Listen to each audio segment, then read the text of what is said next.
Gimana tadi perjalanan Bapak di jalan ke sini? Alhamdulillah lancar. Tidak ada hambatan ataupun halangan apapun di jalan? Tidak ada.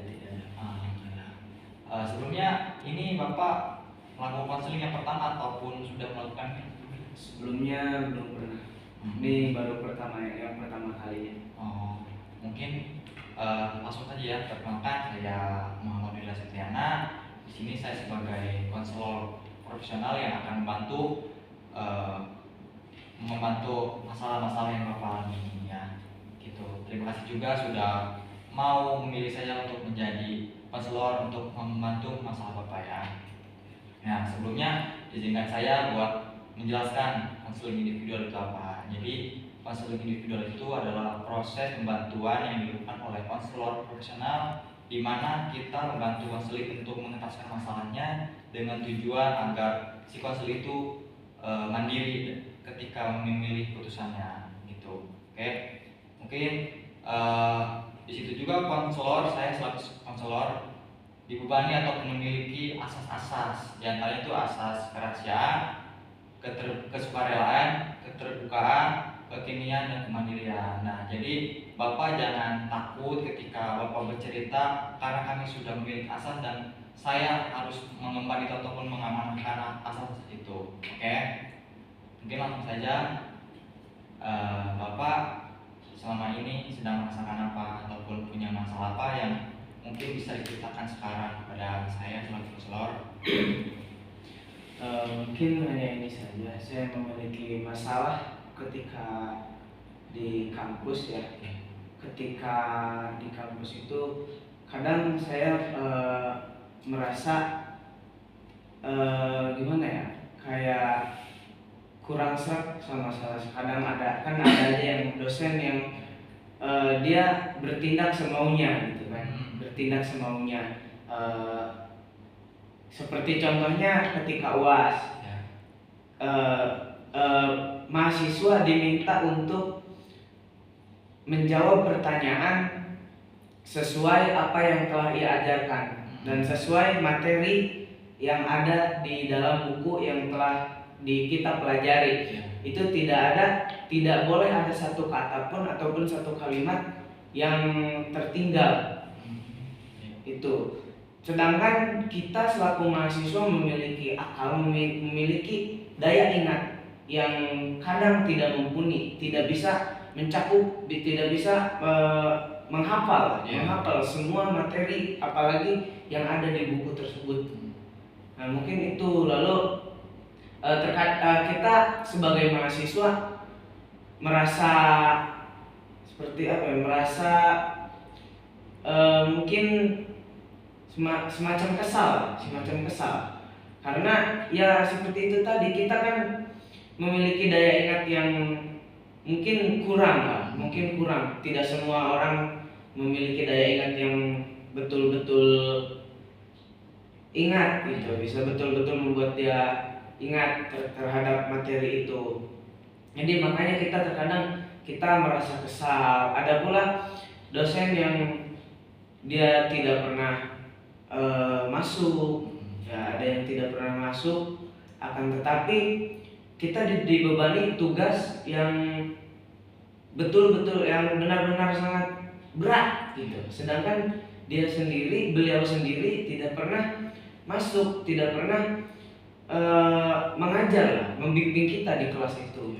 Kan tetapi beliau meminta kita untuk mengerjakan tugas yang betul-betul berat gitu. Oh, jadi dapat saya tanggapi bahwa masalah Bapak ini yang terutama itu di bidang akademik ya, di dunia perkuliahan itu mungkin yang pertama ada dosen yang sangat-sangat ibaratnya tuh dia benar-benar pengen sempurna, tapi dia tidak bisa melihat kondisi si mahasiswanya karena kan manusia gitu kan, tidak luput dari kesalahan dan juga nggak ada yang tidak ada juga yang sempurna, tapi dosen itu menuntut untuk kita sempurna. Dan selanjutnya itu ada dosen yang ketika beliau itu jarang masuk, tapi ketika dia ngasih tugas tuh membludak gitu, tidak masuk akal. Itu mungkin yang jadi masalah Bapak hari ini itu ya. Selanjutnya apa? Mungkin dalam pertemanan juga sih, terkadang kan ada aja teman yang dia berlaku baik di depan kita ya, di depan kita dia berlaku baik, seolah-olah kita itu tidak ada masalah, tidak ada apa namanya, tidak intinya kayak kita tuh kalau di depan ya biasa-biasa aja gitu kan ya, biasa-biasa aja, kita ngobrol, kita ngopi, kita bercanda-bercanda, tapi ya ternyata di belakang kan pasti di belakang dia ngomongin gitu kan, ngomongin kita, ngejelek-jelekin gitu. Nah, oke Pak, kita kembali lagi ke topik yang sebelumnya.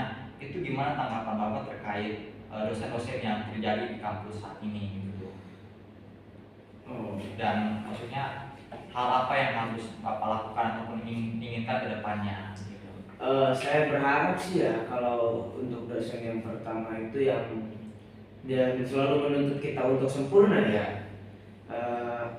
Maksudnya mendidiknya emang mungkin teori yang beliau ajarkan memang cukup bagus, tapi maksudnya kita kan nggak semua orang itu memiliki daya ingat, memiliki kelebihan gitu kan. Dia kan ada yang kemampuannya terbatas kan, mahasiswa itu ada yang memang cepat nangkap dari materi-materi ya. Jadi mengondisikan, bukan mengondisikan, apa sih, menyesuaikan bahasanya, menyesuaikan gitu, nggak jangan sampai segalanya itu harus sempurna gitu kan, segalanya itu harus sesuai dengan kemauan beliau gitu. Jadi kita agar semampunya kita aja gitu, kita udah masuk kelas beliau juga udah bagus, udah baik, kita ikut pembelajaran beliau ikut itu baik kan, kita udah ngerjain tugas-tugas beliau juga itu juga udah baik, masa kita harus diminta untuk selalu sempurna gitu kan. Maksudnya buat apa gitu kan, waktu-waktu kita belajar selama di kampus itu kalau kita dinilainya cuma ketika UAS itu kita harus menjawab dengan sempurna gitu. Jadi ya saya berharap sih untuk menyesuaikan saja gitu ya, nggak seharusnya kita selalu sempurna dalam menjawab semua pertanyaan dari UAS itu.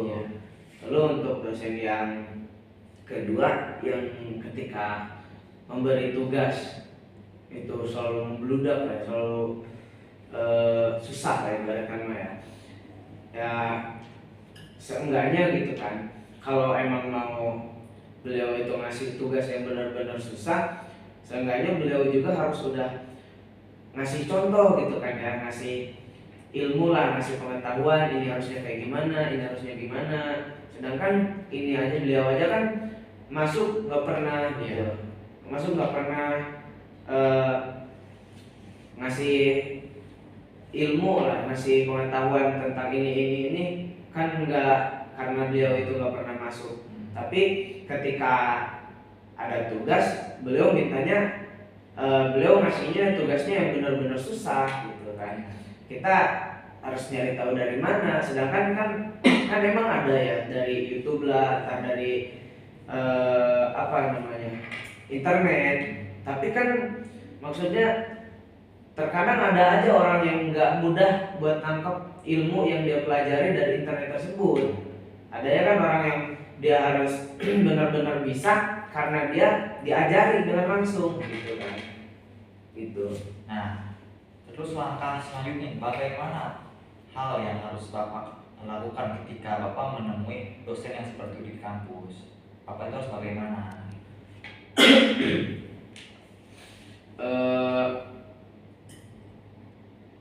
Saya sih seharusnya sih emang saya apa sih namanya,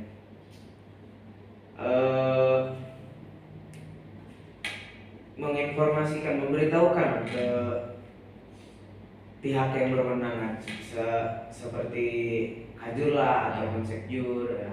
Karena beliau ini gimana ya, tidak dengan sealurnya gitu kan, tidak menjalankan kewajibannya sebagai seharusnya gitu kan kayak dia harusnya masuk buat membimbing lah kita di kelas, tapi enggak gitu kan. Terus kalau setelah Bapak menemui dosen seperti itu, Bapak tuh seharinya tuh seperti apa gitu? Apakah merasa tertekan ataupun merasa bingung ataupun bimbang ataupun merasa semangat gitu? Jujur yang saya alami sih ya itu, saya merasa tertekan, merasa bingung ya atas apa yang telah apa yang telah kita temukan ya, atau apa yang telah kita temui dari dosen tersebut kan. Kayak kita merasa tertekan nih ketika dosen tersebut ngasih tugas, tapi dari materinya kita belum dipelajari gitu kan. Kayak benar-benar bimbang lah, benar-benar tertekan gitu oleh tugas yang beliau berikan. Berarti itu tuh kayak benar-benar di luar nalar Bapak gitu ya? Iya. Karena benar-benar belum pernah belajar seperti itu, tiba-tiba dikasih tugas seperti itu, jadi ibaratnya kaget lah Bapaknya. Iya. Jadi bingung juga kan, sempat bingung juga apa yang harus kita lakukan nih. Ini kita contoh, kita dikasih tugas seperti ini.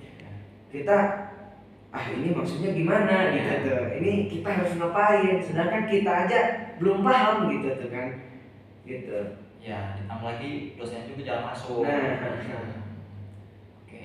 Terus untuk yang selanjutnya itu di masa pertemanan tadi saya tangkap bahwa ternyata teman itu ketika dia punya masalah itu bisa yang namanya dia di depan baik saja, tapi di belakang itu bisa namanya ngomongin jadi lagi.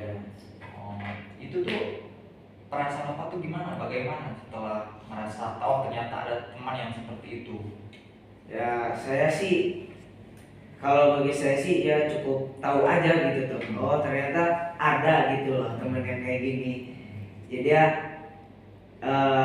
selama ini baik gitu kan, ngobrol bareng. Ternyata di belakang dia ngomongin. Ya saya mah cukup tahu aja gitu tuh. Karena emang bener sih, emang pasti ada aja gitu kan orang kayak gitu. Cuman ya saya mah cukup tahu aja gitu. Karena kan masih banyak juga teman-teman yang lain juga. Itu bagaimana Bapak menanggapinya itu? Mereaksi teman ketika Bapak menemui teman-teman yang seperti itu, bagaimana? Ya saya bersikap seolah-olah biasa saja aja gitu. Kayak ya udahlah itu mah dia ini gitu kan yang kayak gitu. Saya mah cukup ikuti alurnya aja gitu. Okay. Berarti ketika Bapak menemui teman yang seperti itu, Bapak harus seperti bersikap seolah-olah tidak terjadi apa-apa, walaupun mungkin dari lubuk hati Bapak itu sebenarnya ada rasa sakit ataupun kecewa sedikit, karena bagaimanapun juga mungkin itu teman Bapak pribadi, teman seperjuangan Bapak, tapi ya di belakang mereka seperti itu. Oke, ada selanjutnya masih ada lagi Pak?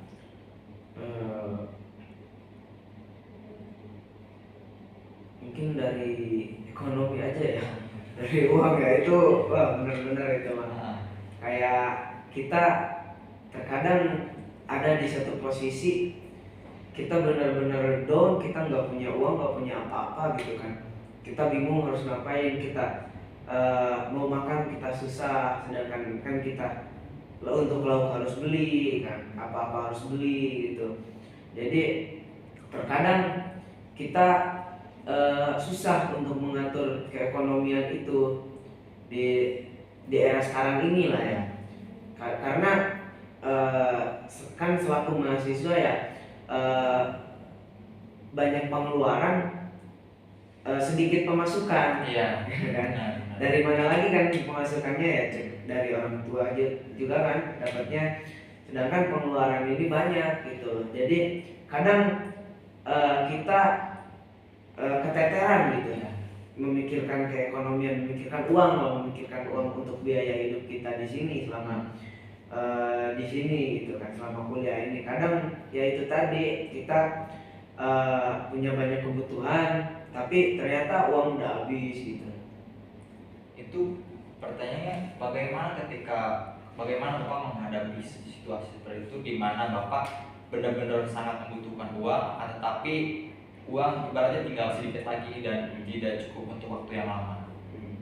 Eh, Kalau saya sih ya paling ngajak temen gitu kan buat ibaratkan buat patungan lah, buat makan bareng-bareng gitu kan. Jadi kalau patungan itu kan walaupun uang kita sedikit ya kita bisa bareng-bareng gitu kan. Jadi kadang kita bisa meminimalisir dari situ kan. Dari situ kan kita bisa meminimalisir uang yang terpakai itu. Jadi ya bisa lebih sedikit pengeluarannya gitu kan. Jadi kalau emang lagi benar-benar nggak punya uang kan, buat makan susah, buat ini susah itu susah, ya kita minta tolong ke temen juga gitu kan. Karena banyak juga sih kan temen yang mau bantu gitu kan lah ya, dari makan kita bisa makan bareng gitu.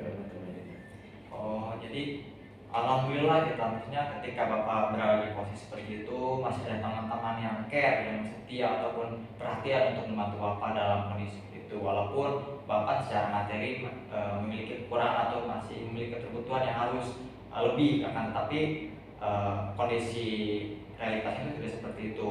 Oke. Terus itu tentang ekonomi ya. Itu memang dari cara Bapak memanage uang itu seperti apa kalau menurut Bapak?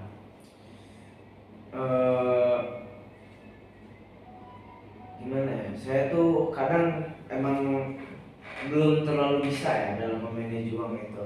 Jadi mungkin karena saya mikirnya gini, uangnya masih banyak nih kan gitu.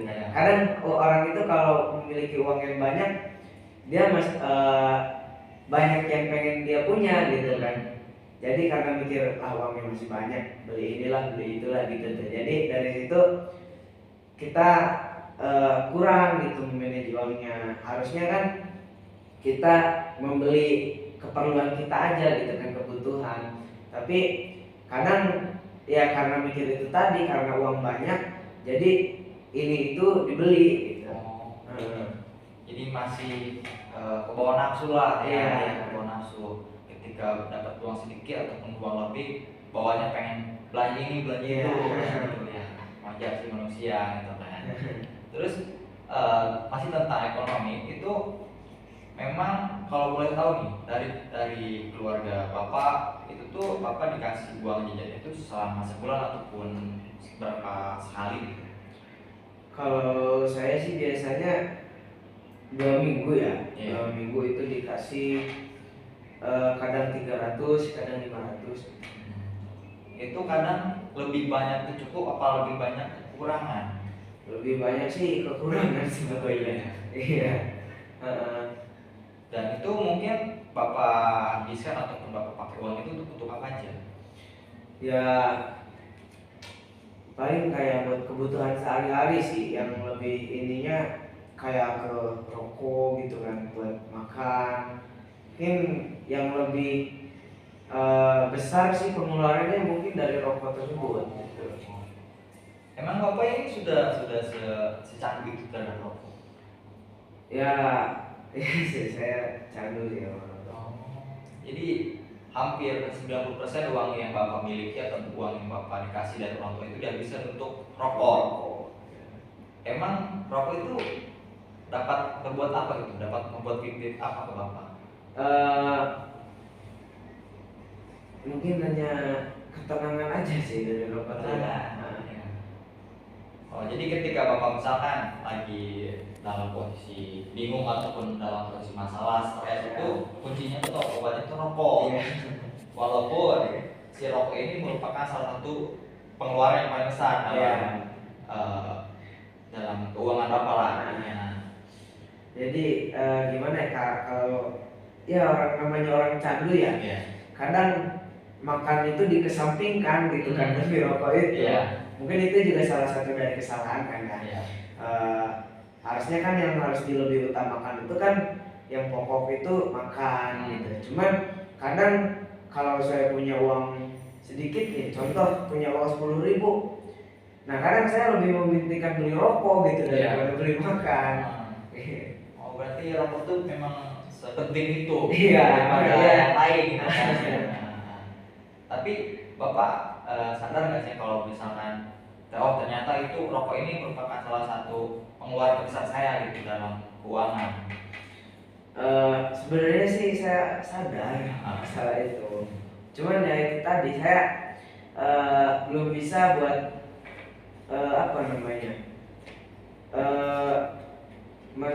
menjeda atau ya meminimalisir penggunaan rokok itu gitu. Karena saya betul-betul suka gitu sama rokok tersebut. Itu bagaimana jika sehari Bapak nggak merokok atau sehari Bapak nggak pegang uang untuk merokok? Apa perasaannya? Resah sih. Resah. Ya jadi memang benar-benar sudah ketergantungan itu terhadap rokok ya. Adakah gitu kepikiran atau niatan untuk tidak merokok lagi? Ada sih, cuman saya pernah juga nyobain berhenti merokok. Pernah tuh ya, kan dapat seminggu dapat nyoba berhenti ngerokok. Pertama saya ngurangin kan dari yang contoh sehari sebungkus kan, saya kurangin tuh jadi sehari misalkan 10 batang, kalau enggak sehari 5 batang gitu kan. Terusnya makin kurang. Nah itu saya pernah waktu itu nyoba dapat 1 minggu. Iya. Saya nyoba. Jadi dikarenakan lingkungan saya ini perokok semua kan ya, lingkungan orang-orang yang ngerokok gitu. Jadi saya juga agak susah buat ngurangin rokok itu. Jadi kayak tergoda aja gitu tuh sama rokok. Karena ya kita melihat orang-orang mau pada merokok gitu kan. Kita enggak. Jadi memang salah satu faktor utama Bapak gagal ataupun tidak berhenti merokok itu karena punya faktor lingkungan. Iya. Oh, tapi memang dari Bapaknya itu dari awal merokok tuh awalnya tuh keikut-ikutan atau dari memang Bapak sendiri yang awal merokok? Ikut-ikutan sih. Awalnya ya coba-coba aja gitu tuh kan. Kayak lihat teman merokok, kayaknya enak gitu kan, kayaknya enak. Ya akhirnya saya coba-coba kan, coba-coba. Ya waktu itu saya belum beli, saya masih karena kan nyoba ya, karena ya saya minta lah ke teman gitu kan, saya nyoba. Ternyata emang dari situ saya langsung suka gitu, langsung candu gitu. Nah, dari situlah awalnya saya jadi terbiasa sama rokok. Itu gimana tanggapan keluarga Bapak ketika keluarga ngerti bahwa Bapak itu sekarang sudah menjadi perokok? Kalau orang tua sih ngelarang masih enggak ya, cuman karena mungkin udah melihat umur juga kan, udah remaja lah ya, maksudnya udah kalau di dalam undang-undang udah diperbolehkan kan. Nah, jadi nggak begitu ngelarang, cuman ketika ngelihat saya itu dikit-dikit ngerokok, orang tua juga agak agak ngelarang gitu kalau kayak gitu tuh, kayak pokoknya merokok mah nggak apa-apa gitu kan, cuman jangan berlebihan gitu, kalau tanggapan orang tua sih gitu. Jadi mungkin keluarga juga menyayangkan gitu kan, karena ya walaupun kita ketahui kata teman-teman atau orang di luar bahwa rokok itu dapat untuk ketenangan, tapi pada faktanya kan rokok itu kan dapat menyebabkan penyakit ataupun hal-hal yang dapat merugikan diri kita. Nah, situ mungkin Bapak sadar atau tidak kalau bahwa rokok itu membuat fisik ataupun tubuh itu tidak baik ataupun bisa membuat penyakit.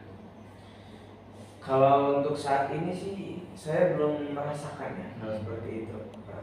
Ya mungkin belum terasa karena masih muda ya. Iya.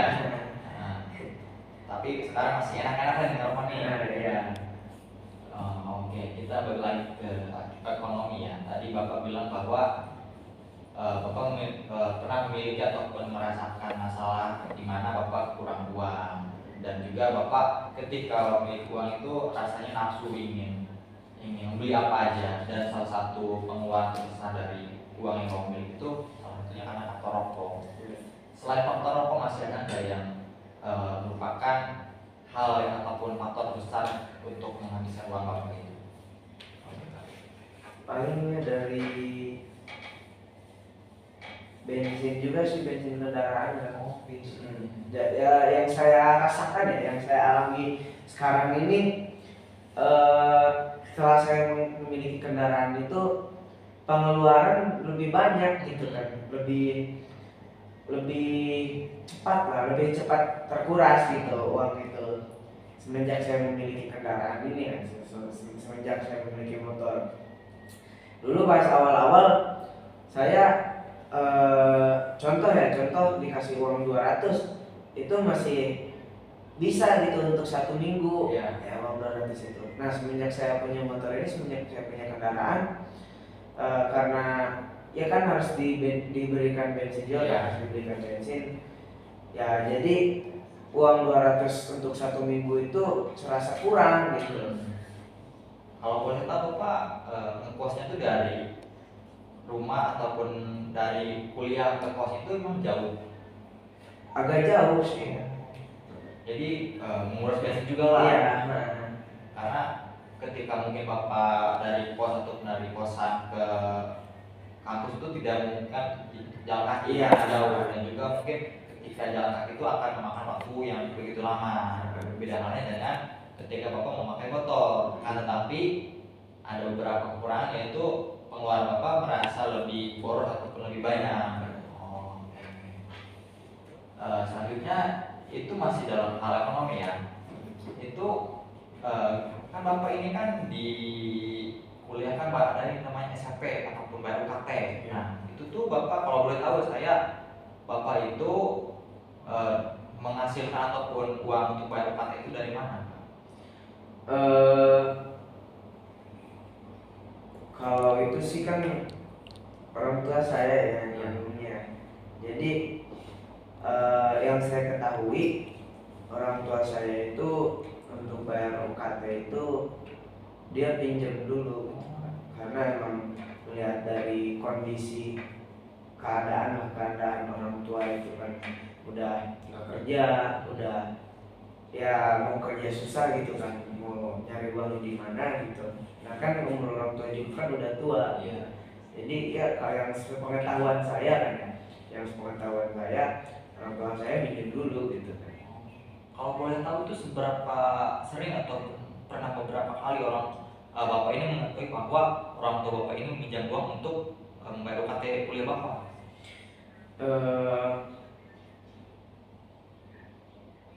Nggak begitu sering sih kayaknya. Nah, karena mungkin memang punya tabungan juga, orang tua juga. Mungkin kalau pinjam tuh kalau lagi emang benar-benar mendesak banget gitu. Cuman ya yang saya ketahui ya gitu. Tapi ketika saya minta gitu kan, saya minta buat bayar UKT itu selalu ada gitu. Nah, ya. Cuman yang saya ketahui ya uang itu dari pinjam gitu. Mengetahui nih Bapak bahwasanya orang tua Bapak itu pernah meminjam uang untuk bayar UKT itu, gimana perasaan Bapak? Saya sih sebenarnya sedih juga ya melihat kondisi kan orang tua udah benar-benar nggak kerja, udah nggak ini, udah mau kerja juga susah kan, udah nggak ada pokoknya udah benar-benar nggak ada penghasilan. Ya saya sih sebenarnya sedih gitu tuh melihat mendengar lah orang tua katanya pinjam uang gitu, uang buat bayar UKT saya kuliah. Emang Bapak mestinya tidak terberitahu ataupun tidak mengerti bahwa, karena yang saya tahu ya gitu kan, terdapat beberapa kampus yang memiliki beasiswa untuk menunjang UKT itu. Bapak tidak mengetahui ataupun tidak mengikuti ketika tahu? Saya sih kurang informasi ya terkait itu. Jadi pertama kan minim informasi, Ya. kedua saya kurang begitu mengetahui ini mekanismenya seperti Iya. apa gitu, makanya saya lewat aja gitu. Ternyata ketika mungkin nih, misalkan Bapak memiliki ataupun punya beasiswa yang tentang ekonomi jalan itu, mungkin setidaknya Bapak dapat meringankan pengeluaran orang tua Bapak kan? Karena yang tadi Bapak bicarakan bahwa orang tua Bapak itu sudah hampir tidak bekerja. Nah, dan kalau boleh tahu selain dari penghasilan orang tua ataupun pemberian orang tua, apakah masih ada gitu pemberian dari entah itu kakak ataupun siapa saudara gitu, untuk membantu keberlangsungan kuliah Bapak? Nggak ada sih. Saya uang itu ya tok dari orang tua gitu. Nah, uang buat jajan, uang buat keseharian itu hanya dari orang tua, dari kakak ataupun keluarga yang lain itu tidak memberikan gitu. Karena yang saya lihat juga ya, yang saya ketahui, untuk kebutuhan hidup mereka masing-masing juga itu mereka agak susah gitu buat dapetinnya. Jadi gimana buat ngebiayain saya gitu. Jadi makanya biaya saya ini masih ditanggung sama orang tua. Tidak ada tambahan lah, ibaratkan tidak ada tambahan dari keluarga yang lain. Kalau boleh tahu itu orang tua kerja apa ya Pak? Kalau sekarang sih ya, kalau bapak itu bertani aja gitu, paling ya kayak ke sawah gitu kan, ke kebun, emang udah benar-benar nggak kerja apa-apa gitu kalau sekarang. Kalau ibu juga, kalau dulu kan buka usaha ya, buka warung. Kalau karena sekarang kan karena udah ibaratkan udah cukup tua lah umurnya ya, segitu udah cukup tua, jadi mau belanja juga susah kan, mau nyari uang juga susah, makanya sekarang paling ya bersih-bersih aja gitu di rumah. Oh, berarti salah satu penunjang ataupun penghasil kuliah Bapak itu dari bapaknya Bapak gitu ya? Paling ya dari itu. Ya, yang berpatokan pada sawah dan tani dan kebun gitu kan. Dan mungkin yang kita ketahui kan yang namanya musim itu kan kadang-kadang nggak bisa diketahui, nggak bisa kita nggak bisa kita prediksi. Ya, masih kita prediksikan. Itu mungkin yang namanya petani ataupun orang yang berkebun itu kan namanya pasti ada yang namanya kadang gagal panen. Iya. Itu gimana tuh Pak? Ya, saya sih cukup prihatin ya kalau seperti itu ya, karena saya juga pernah membantu bapak waktu itu menanam padi. Pokoknya itu kan menanam padi kan prosesnya banyak ya, prosesnya lama gitu juga, harus nandul lah, harus ini itu. Nah waktu itu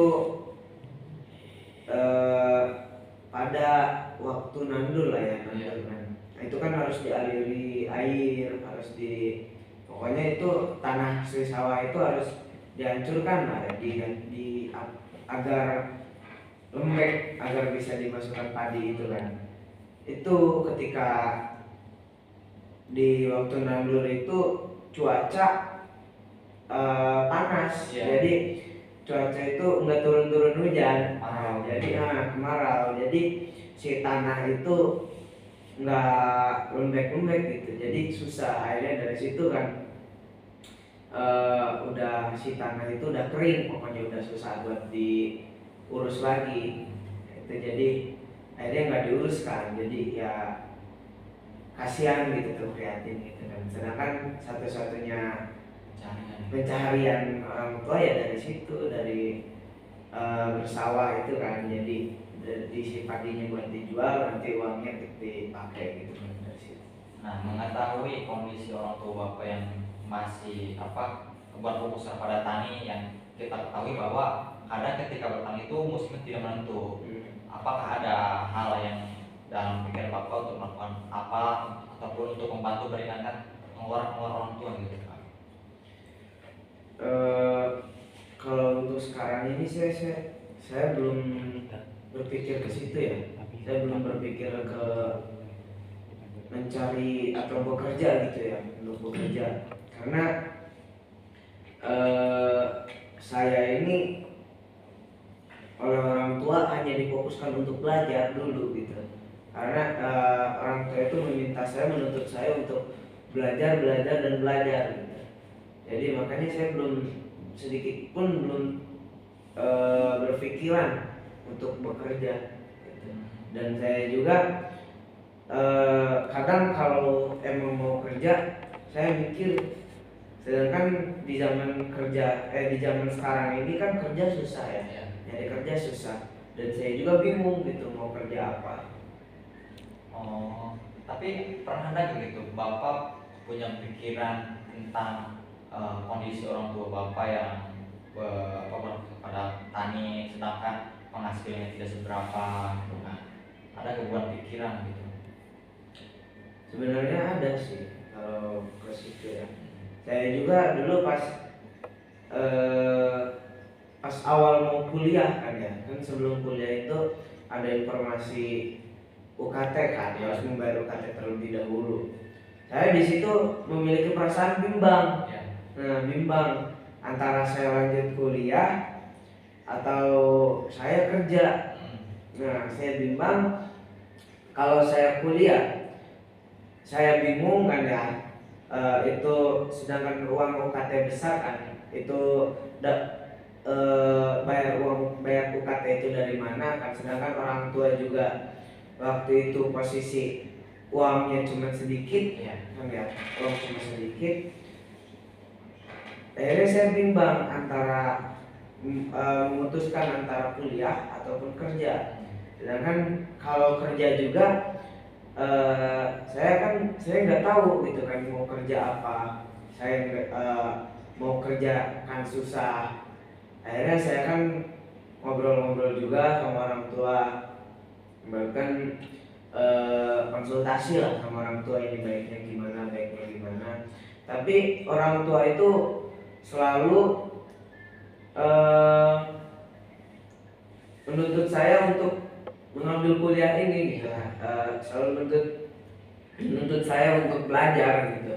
Jadi walaupun ekonominya emang benar-benar lagi susah, emang benar-benar lagi krisis ekonomi, tapi orang tua nggak pernah memikirkan ke situ. Selalu aja udah nggak usah dipikirin gitu kan, masalah biaya mah kamu mah cukup belajar aja, cukup kuliah, belajar gitu. Yang penting kamu sukses, jangan pikirin biaya itu yang dipikirkan oleh orang tua. Tapi itu Bapak juga ada keinginan atau ada niat untuk masuk kuliah? Saya juga sih emang ada kepikiran mau kuliah gitu. Saya karena merasa emang masih benar-benar kurang kan ya, dari ilmu, dari pengetahuan itu masih benar-benar kurang. Saya makanya lebih memilih untuk kuliah dulu. Iya. Jadi dari Bapaknya juga sudah ada niat untuk berkuliah, Ya. di mana dan juga Bapak ini dapat support ataupun semangat dari dorong dari orang tua untuk tetap kuliah, walaupun Bapak juga mengetahui bahwa kondisi ekonomi sedang tidak baik-baik saja.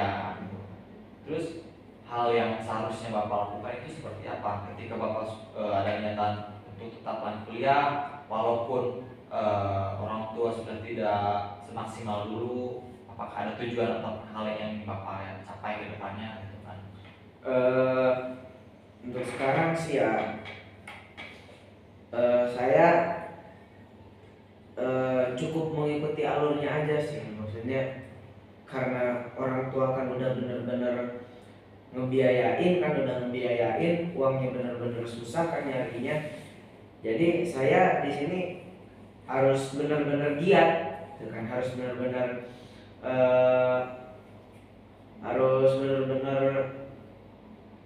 giat lah dalam belajar ini, dalam kuliah ini, agar saya sukses, bisa membanggakan orang tua, bisa mendapatkan pencapaian yang tinggi kan.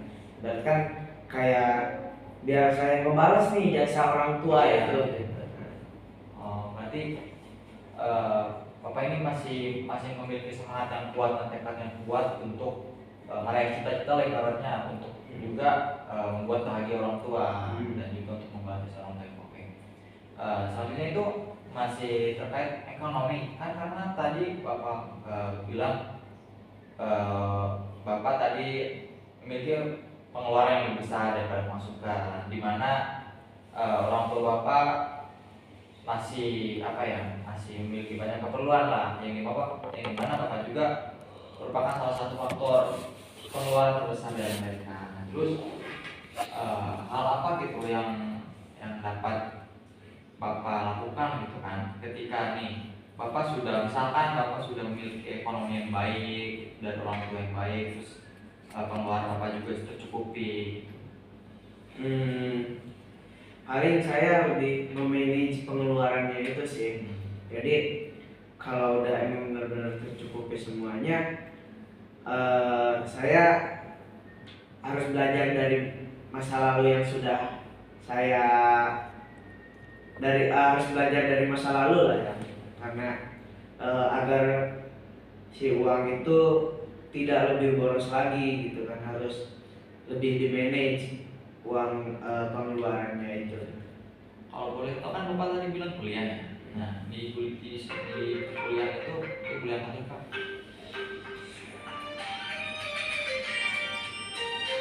Iya.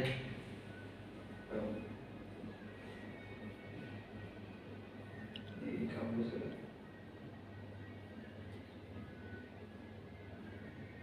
Kampus apa ya? Di kampus.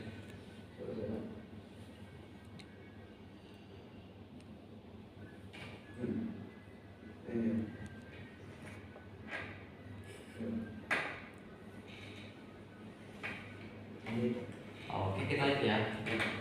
Tadi kan saya tahu bahwa Bapak ini sedang berkuliah ya. Di perkuliahan Bapak itu kesibukan ataupun telah mengikuti kegiatan apa saja selama di perkuliahan ini?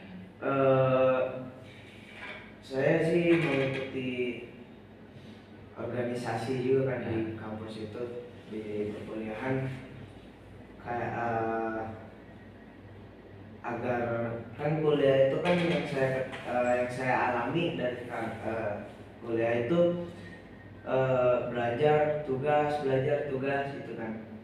Kadang saya diberikan rasa bosan gitu.